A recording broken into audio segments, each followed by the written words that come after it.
ಸುದ್ದಿ ಇಂಚರ ವಾರ್ತೆಗೆ ಸ್ವಾಗತ. ವಿಧಾನಸಭೆಯ ವಿಶೇಷ ಅಧಿವೇಶನ ಶಾಸಕ ಬಿವೈ ವಿಜೇಂದ್ರ ಶಿಕಾರಿಪುರ ಅವರು ಜನಸಾಮಾನ್ಯರ ಧ್ವನಿಯಾಗಿ ಅಬ್ಬರಿಸಿದರು.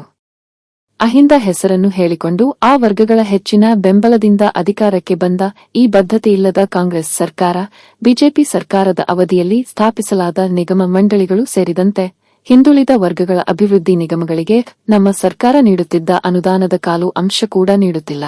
ಕಾಂಗ್ರೆಸ್ ಪಕ್ಷವನ್ನು ನಂಬಿ ಅಭಿವೃದ್ಧಿಯಿಂದ ವಂಚಿತವಾಗಿರುವ ಹಿಂದುಳಿದ ವರ್ಗಗಳಿಗೆ ಈ ರಾಜ್ಯ ಸರ್ಕಾರ ಇನ್ನಾದರೂ ನ್ಯಾಯ ಒದಗಿಸುವ ಕೆಲಸ ಮಾಡಲಿ ಎನ್ನುವುದೇ ನಮ್ಮ ಒತ್ತಾಯವಾಗಿದೆ. ಇವತ್ತು ರಾಜ್ಯದಲ್ಲಿ ಅಹಿಂದ ಹೆಸರು ಹೇಳಿಕೊಂಡು ಇವತ್ತು ಕಾಂಗ್ರೆಸ್ ಸರ್ಕಾರ ಅಧಿಕಾರಕ್ಕೆ ಬಂದಿದೆ. ಹಾಗಾಗಿ ಸಾಕಷ್ಟು ನಿರೀಕ್ಷೆಗಳು ಆ ಅಹಿಂದ ಸಮುದಾಯಗಳ ಮಧ್ಯೆ ಹುಟ್ಟಾಕಿರ್ತಕ್ಕಂಥದ್ದು ಸತ್ಯ. ನಮ್ಮ ರಾಜ್ಯದಲ್ಲಿ ಸರಿಸುಮಾರು 1.5 ಕೋಟಿಯಷ್ಟು ಇವತ್ತು ಒಂದು ಹಿಂದುಳಿದ ಸಮುದಾಯಗಳು ಇವತ್ತು ಇರುವಂಥದ್ದು ನಮ್ಮ ರಾಜ್ಯದಲ್ಲಿ. ಈ ಸಮುದಾಯಗಳಿಗೆ ನೇಕಾರ ಇರ್ಬೋದು, ಮಡಿವಾಳರು ಇರ್ಬೋದು, ದೇವಂಗ ಸಮಾಜ ಇರ್ಬೋದು, ವಿಶ್ವಕರ್ಮ ಸಮಾಜ ಇರ್ಬೋದು, ಹಡಪದ ಅಪ್ಪಣ್ಣ ಸಮಾಜ ಇರ್ಬೋದು, ಗಾಣಿಗ ತಿಗಳ ನೇಕಾರರು ಈಡಿಗರು ಇರ್ಬೋದು, ಅಥವಾ ಹಾಲು ಮತಸ್ಥ ಸಮಾಜ ಇರ್ಬೋದು. ಈ ಸಮುದಾಯದ ಯುವ ಜನಾಂಗಕ್ಕೆ ಒಂದು ಶಕ್ತಿಯನ್ನು ತುಂಬುವಂಥ ಕೆಲಸ ಮಾಡಬೇಕು ಅಂತೇಳಿ ಅನೇಕ ನಿಗಮಗಳನ್ನು, ಅಂದರೆ ಹಿಂದಿನ ಭಾರತೀಯ ಜನತಾ ಪಾರ್ಟಿ ಸರ್ಕಾರ ಇದ್ದಾಗ ನಿಗಮಗಳನ್ನು ಸ್ಥಾಪನೆ ಮಾಡಿ ಅವಕ್ಕೆ ಅನುದಾನವನ್ನು ಕೊಡುವಂಥ ಕೆಲಸವನ್ನ ಹಿಂದಿನ ಬಿಜೆಪಿ ಸರ್ಕಾರ ಮಾಡಿತ್ತು, ಯಡಿಯೂರಪ್ಪನ ರಾಜ್ಯದ ಮುಖ್ಯಮಂತ್ರಿಗಳಿದ್ದಾಗ. ಇವತ್ತು ಸನ್ಮಾನ್ಯ ಸಿದ್ದರಾಮಯ್ಯನವರು ಅಹಿಂದ ಒಬ್ಬ ನಾಯಕ ಅಂತೇಳಿ ಅನಿಸ್ಕೊಂಡಿರ್ತಕ್ಕಂಥ ಮಾನ್ಯ ಸಿದ್ದರಾಮಯ್ಯನವರು ಒಬ್ಬ ಅನುಭವಿ ಮುಖ್ಯಮಂತ್ರಿಗಳಿದ್ದಾರೆ. 17ನೇ ಬಜೆಟ್ ಅನ್ನ ಮಂಡನೆ ಮಾಡ್ತಾ ಇದ್ದಾರೆ. ಇವತ್ತು ಈ ಅಹಿಂದ ಸಮುದಾಯಗಳ ಪರಿಸ್ಥಿತಿ ಏನಾಗಿದೆ ಮಾನ್ಯ ಸಭಾಧ್ಯಕ್ಷರು ಅಂತ ಹೇಳಿದ್ರೆ, ಹಿಂದೆ ಬಿಜೆಪಿ ಸರ್ಕಾರ ಏನು ಅನುದಾನವನ್ನ ಕೊಟ್ಟಿದ್ರು ಎಲ್ಲ ಸಮುದಾಯಗಳ ಒಂದು ಅಭಿವೃದ್ಧಿಯ ನಿಗಮಗಳೇನಿದ್ದವು, ಈ ಸರ್ಕಾರ ಬಂದ್ಮೇಲೆ, ಕಾಂಗ್ರೆಸ್ ಸರ್ಕಾರ ಬಂದ್ಮೇಲೆ, ಹಿಂದೆ ಬಿಜೆಪಿ ಸರ್ಕಾರ 100 ರೂಪಾಯಿ ಕೊಡ್ತಾ ಇದ್ರೆ ಈ ಸರ್ಕಾರ ಬಂದ್ಮೇಲೆ 50 ರೂಪಾಯಿ ಕೊಡ್ತಾ ಇದೆ. 50 ರೂಪಾಯಿಲೂ ಕೂಡ ಬರೀ 50% ಹಣವನ್ನು ಬಿಡುಗಡೆ ಮಾಡಿರ್ತಕ್ಕಂಥದ್ದು. ಅಂದ್ರೆ ಇದರ ಪರಿಣಾಮ ಏನಾಗಿದೆ ಅಂತ ಹೇಳಿದ್ರೆ, ಈ ಸಮುದಾಯಗಳಿಗೆ, ಹಿಂದುಳಿದ ಸಮುದಾಯಗಳಿಗೆ ಆನೆ ಹೊಟ್ಟೆಗೆ ಅರೆಕಾಸಿನ ಮಜ್ಜಿಗೆ ಅನ್ನೋ ರೀತಿಯಲ್ಲಿ ಯಾವುದೇ ಒಂದು ಅನುದಾನ ಬರದೇನೆ ಇವತ್ತು ಈ ಸಮುದಾಯಗಳು ಅನ್ಯಾಯ ಆಗ್ತಾ ಇರ್ತಕ್ಕಂಥದ್ದು ನಾವೆಲ್ಲರೂ ಕೂಡ ನೋಡ್ತಾ ಇದ್ದೇವೆ. ಒಂದು ರೀತಿ ಕಾಂಗ್ರೆಸ್ ಪಕ್ಷ ಸ್ವಾತಂತ್ರ್ಯ ನಂತರದಲ್ಲಿ ಯಾವ ರೀತಿ ಅಹಿಂದ ಸಮುದಾಯಗಳನ್ನ ಬಳಸ್ಕೊಂಡು ಒಂದು ರೀತಿ ಈ ಸಮುದಾಯಗಳನ್ನ ವೋಟ್ ಬ್ಯಾಂಕ್ ಆಗಿ ಪರಿವರ್ತನೆ ಮಾಡಿಕೊಂಡಿದೆಯೇ ವಿನಃ ಇವರಿಗೆ ಯಾವುದೇ ರೀತಿ ಅನುದಾನವನ್ನು ಕೊಟ್ಟು ಆ ಸಮುದಾಯದಲ್ಲಿರ್ತಕ್ಕಂಥ ಯುವ ಪೀಳಿಗೆಗೆ ಪ್ರೋತ್ಸಾಹನ ಮಾಡೋದನ್ನ ಬಿಟ್ಟು ಯಾವ ಆದ್ಯತೆಯನ್ನು ಕೂಡ ನೀಡದೇ ಇರತಕ್ಕಂಥದ್ದು ಬಹಳ ದುರಂತ ಅಂತ ಹೇಳಿ ನಾನು ಈ ಸಂದರ್ಭದಲ್ಲಿ ಹೇಳ್ತೇನೆ. ಮೊನ್ನೆ ಸಭಾಧ್ಯಕ್ಷರೇ, ಈ ನಿಗಮಗಳೇನು ಸ್ಥಾಪನೆ ಆಗಿದ್ದಾವೆ, ಇದರ ಕಾರ್ಯವೈಖರಿ ಆಗಲಿ, ನಿಗದಿಪಡಿಸಿರ್ತಕ್ಕಂಥ ಫಲಾನುಭವಿಗಳ ಸಂಖ್ಯೆನ ನೀವು ನೋಡಿದ್ರೆ ಗೊತ್ತಾಗ್ತದೆ. ಕೇವಲ ಈ ಸರ್ಕಾರ, ಕಾಂಗ್ರೆಸ್ ಸರ್ಕಾರ ಮೂಗಿಗೆ ತುಪ್ಪ ಹಚ್ಚುವಂತ ಕೆಲಸ ಮಾಡಿದ್ದಾರೆ ವಿನಃ ಯಾವುದೇ ಒಂದು ನ್ಯಾಯ ಕೊಡುವಂತ ಕೆಲಸ ಮಾಡಿಲ್ಲ. ಇವತ್ತು ಆ ಸಮುದಾಯದ ಜನರು ಇವತ್ತು ಕೇಳ್ತಾ ಇದ್ದಾರೆ, ಯಾವ ಪುರುಷಾರ್ಥಕ್ಕೋಸ್ಕರ ಇವತ್ತು ನಿಗಮಗಳು ಹಾಗೆ ಉಳಿಸ್ಕೊಂಡಿದ್ದಾರೆ ಅದನ್ನು ಕೂಡ ಮುಚ್ಚಾಕ್ಲಿ ಅನ್ನೋ ಮಾತನ್ನ ಮಾನ್ಯ ಸಭಾಧ್ಯಕ್ಷ ಮಾತನಾಡ್ತಾ ಇದ್ದಾರೆ. ಮಾನ್ಯ ಸಭಾಧ್ಯಕ್ಷರೇ, ನಾನು ಹಿಂದೆ ಬಿಜೆಪಿ ಸರ್ಕಾರ ಇದ್ದಾಗ ಜನಸಂಖ್ಯೆ ಆಧಾರದ ಮೇಲೆ ಈ ಸಮುದಾಯಗಳಿಗೆ ನಿಗಮಗಳನ್ನು ಸೃಷ್ಟಿ ಮಾಡೋದಕ್ಕೆ ಅನುದಾನ ಕೊಡುವಂತ ಕೆಲಸ ಮಾಡಿದ್ರು. ದೇವರಾಜ್ ಅರಸ್ ಹಿಂದುಳಿದ ಅಭಿವೃದ್ಧಿ ನಿಗಮ, ಒಂದು ನಿಮಿಷ,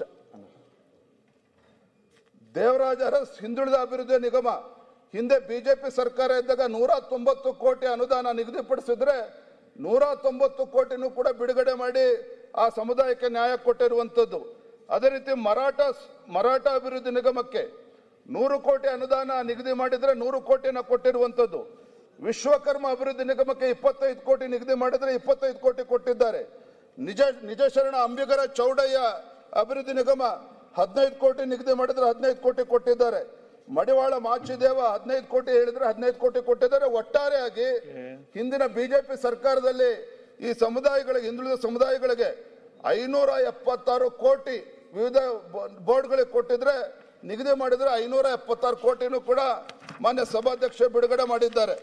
ಆದರೆ 2023-24 ಈ ಕಾಂಗ್ರೆಸ್ ಸರ್ಕಾರ ಬಂದ ಮೇಲೆ ದೇವರಾಜ ಅರಸ್ ನಿಗಮಕ್ಕೆ 100 ಕೋಟಿ ರೂಪಾಯಿ ಹೇಳಿದ್ರೆ ಕೇವಲ ಬಿಡುಗಡೆ ಮಾಡಿರ್ತಕ್ಕಂಥದ್ದು 50 ಕೋಟಿ. ಅದರಲ್ಲಿ ವ್ಯಯ ಆಗಿರ್ತಕ್ಕಂಥದ್ದು ಕೇವಲ 50% ಮಾತ್ರ. ಅದೇ ರೀತಿ ಮರಾಠ ಸಮುದಾಯಕ್ಕೆ 50 ಕೋಟಿ ಹೇಳಿದ್ರೆ 25 ಕೋಟಿ ಕೊಟ್ಟಿದ್ದಾರೆ. ಅಲೆಮಾರಿ ಅಭಿವೃದ್ಧಿ ನಿಗಮಗಳಿಗೆ 12 ಕೋಟಿ ಕೊಟ್ಟು ಅದರಲ್ಲಿ 6 ಕೋಟಿ ಮಾತ್ರ ರಿಲೀಸ್ ಮಾಡಿದ್ದಾರೆ.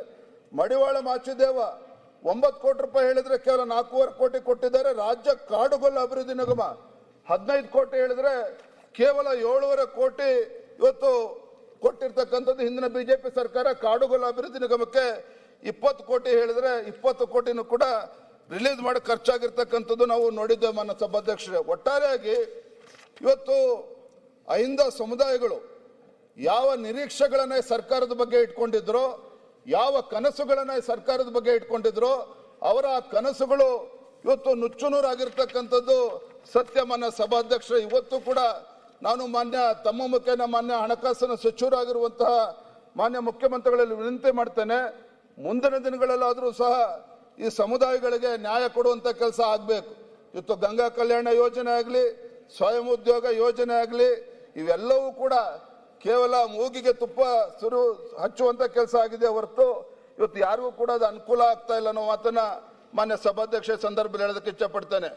ಮಾನ್ಯ ಸಭಾಧ್ಯಕ್ಷೆ, ನಾವು ಭಾರತೀಯ ಜನತಾ ಪಾರ್ಟಿ ಹಲವಾರು ಬಾರಿ ಸದನದ ಒಳಗಡೆ ಮತ್ತು ಸದನದ ಹೊರಗಡೆ ರಾಜ್ಯ ಇವತ್ತು ಹಣಕಾಸಿನ ಪರಿಸ್ಥಿತಿ ಸರಿ ಇಲ್ಲ, ರಾಜ್ಯ ಇವತ್ತು ದಿವಾಳಿಯತ್ತ ಸಾಗ್ತಾ ಇದೆ ಅನ್ನುವ ವಿಚಾರವನ್ನು ಹಲವಾರು ಬಾರಿ ಹೇಳಿದ್ದೇವೆ. ಅದಕ್ಕೆ ಆಡಳಿತ ಪಕ್ಷದವರು ಕೂಡ ನಮ್ಮನ್ನು ಟೀಕೆನೂ ಕೂಡ ಮಾಡಿದ್ದಾರೆ. ಕರ್ನಾಟಕ ಸರ್ಕಾರ ಕೊಟ್ಟಿರ್ತಕ್ಕಂಥ ಗ್ಯಾರಂಟಿ ಇವತ್ತು ಇಡೀ ದೇಶಕ್ಕೆ ರೋಲ್ ಮಾಡೆಲ್ ಅಂತ ಹೇಳಿ ಪ್ರಚಾರ ಮಾಡಿಕೊಂಡು ಹಿಮಾಚಲ ಪ್ರದೇಶದಲ್ಲಿ ಮತ್ತು ತೆಲಂಗಾಣ ರಾಜ್ಯದಲ್ಲಿ ಕಾಂಗ್ರೆಸ್ ಸರ್ಕಾರದ ಪರಿಸ್ಥಿತಿ ಏನಾಗಿದೆ ಅಂತೇಳಿ ನಾನು ಮತ್ತೆ ಉಲ್ಲೇಖ ಮಾಡೋದಕ್ಕೆ ಹೋಗೋದಿಲ್ಲ.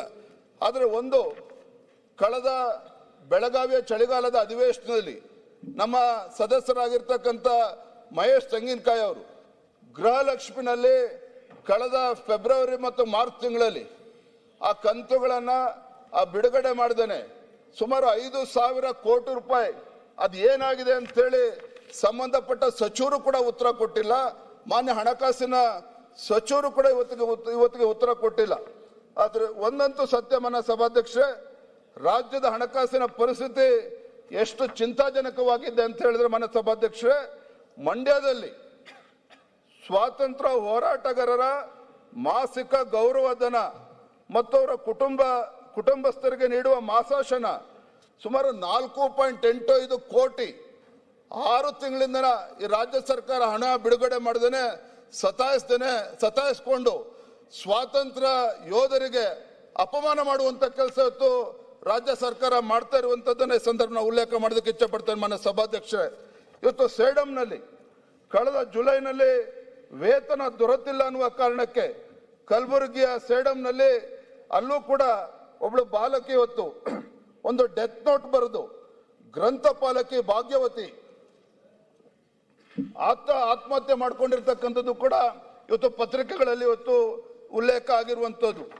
ಇನ್ನ ಗುತ್ತಿಗೆದಾರರ ಪರಿಸ್ಥಿತಿ ಅಂತೂ ಯಾರು ಕೇಳೋದಿಲ್ಲ ಬಿಡಿ. ಇವತ್ತು ಅನೇಕ ಗುತ್ತಿಗೆದಾರರು ಆತ್ಮಹತ್ಯೆ ಮಾಡಿಕೊಂಡು ಇವತ್ತು ರಾಜ್ಯದ ಉಚ್ಚ ನ್ಯಾಯಾಲಯವು ಕೂಡ ಇವತ್ತು ಚೀಮರಿ ಹಾಕಿರ್ತಕ್ಕಂಥದ್ದನ್ನು ನಾವು ಗಮನಿಸ್ತಾ ಇದ್ದೇವೆ ರಾಜ್ಯ ಸರ್ಕಾರಕ್ಕೆ. ಇವತ್ತು ಪತ್ರಿಕೆಯಲ್ಲಿ ಬಂದಿರತಕ್ಕಂಥದ್ದು ಕೇಂದ್ರ ಸರ್ಕಾರದ ಪ್ರಮುಖ ಯೋಜನೆ ಸ್ಮಾರ್ಟ್ ಸಿಟಿ ಮಿಷನ್ಗೆ ಮೀಸಲಿಟ್ಟಿದ್ದ ಹಣದ ಪೈಕಿ 153.38 ಕೋಟಿ ಹಣವನ್ನ ರಾಜ್ಯ ಸರ್ಕಾರ ನಿಯಮ ಬಾಹಿರವಾಗಿ ವಿವಿಧ ಇಲಾಖೆಗೆ ಅದರ ಅಂಗಸಂಸ್ಥೆಗಳಿಗೆ ಅನ್ಯ ಉದ್ದೇಶಕ್ಕೆ ವರ್ಗ ಮಾಡಿರುವುದು.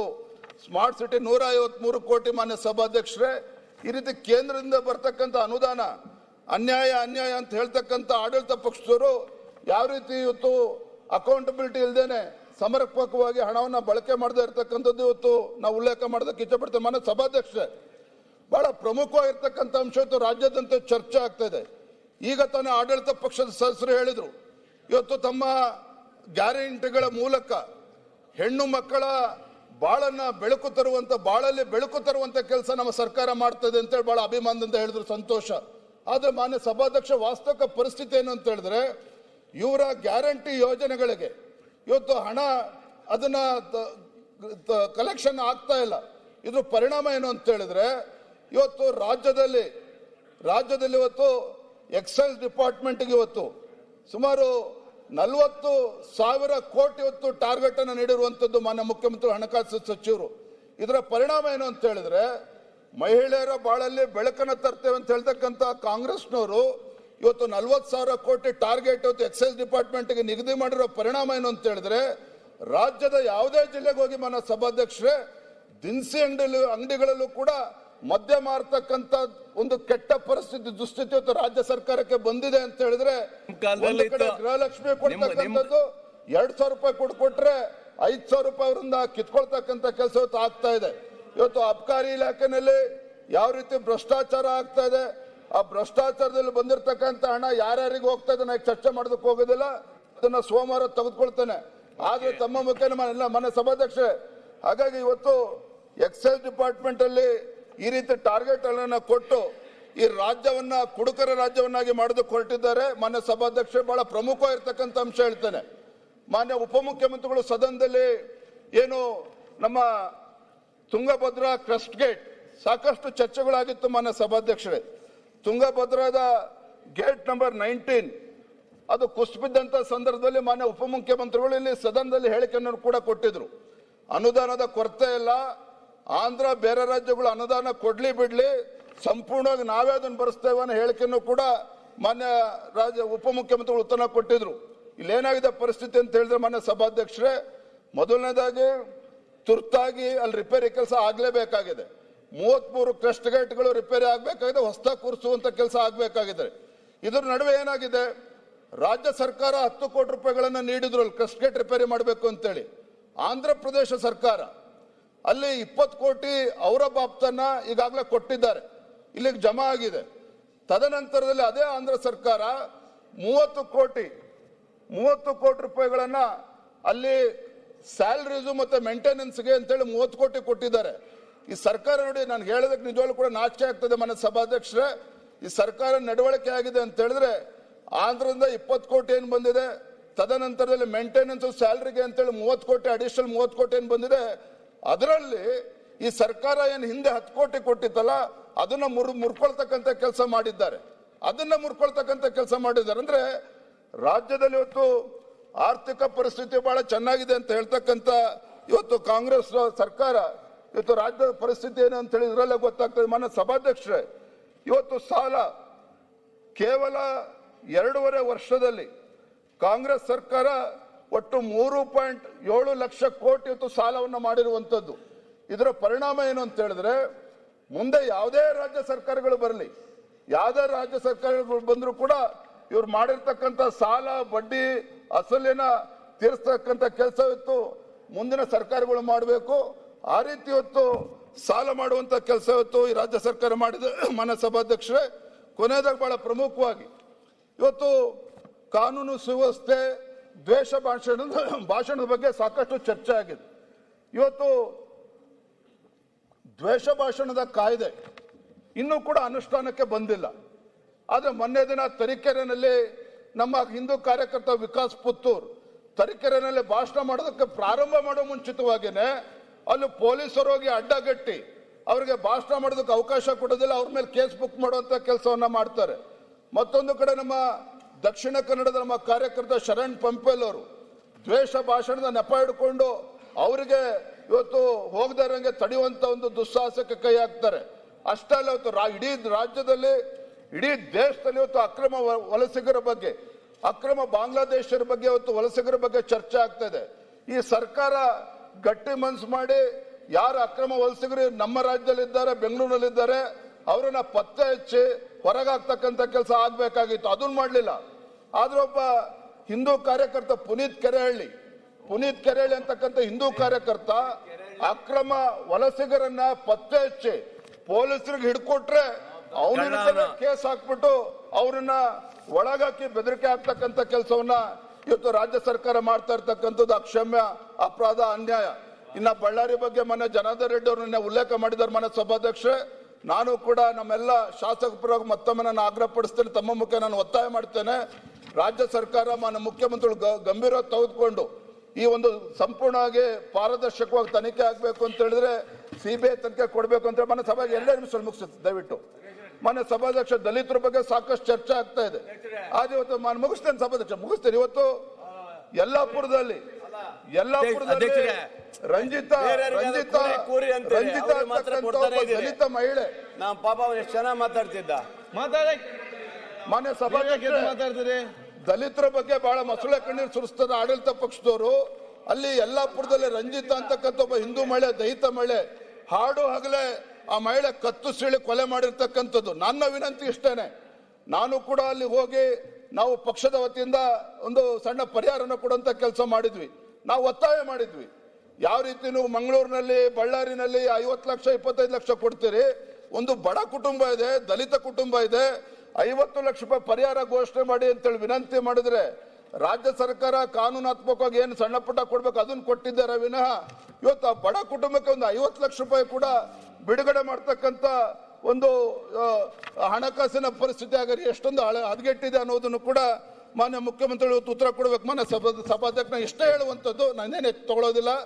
ಇವತ್ತು ರಾಜ್ಯಪಾಲರ ಭಾಷಣ ಅವರ ಮುಖ್ಯನ ಸತ್ಯ ಹೇಳುವಂತ ಕೆಲಸ ಕಾಂಗ್ರೆಸ್ ಸರ್ಕಾರ ಮಾಡಬೇಕಾಗಿತ್ತು. ಇವತ್ತು ರಾಜ್ಯ ಸರ್ಕಾರದ ಸಾಧನೆ ಏನು ಅಂತೇಳಿ ಅವರ ಮುಖ್ಯನ ಹೇಳಿಸ್ಬೇಕಾಗಿತ್ತು. ಮಾನ್ಯ ಸಭಾಧ್ಯಕ್ಷರೇ, ಈ ಕಾಂಗ್ರೆಸ್ ಸರ್ಕಾರ ರಾಜ್ಯ ಸರ್ಕಾರದ ಸಾಧನೆ ಏನಪ್ಪಾ ಅಂತ ಹೇಳಿದ್ರೆ, ವಾಲ್ಮೀಕಿ ನಿಗಮದಲ್ಲಿ 187 ಕೋಟಿ ಹಗರಣ ಮಾಡಿರ್ತಕ್ಕಂಥದ್ದೇ ಅವರ ಸಾಧನೆ.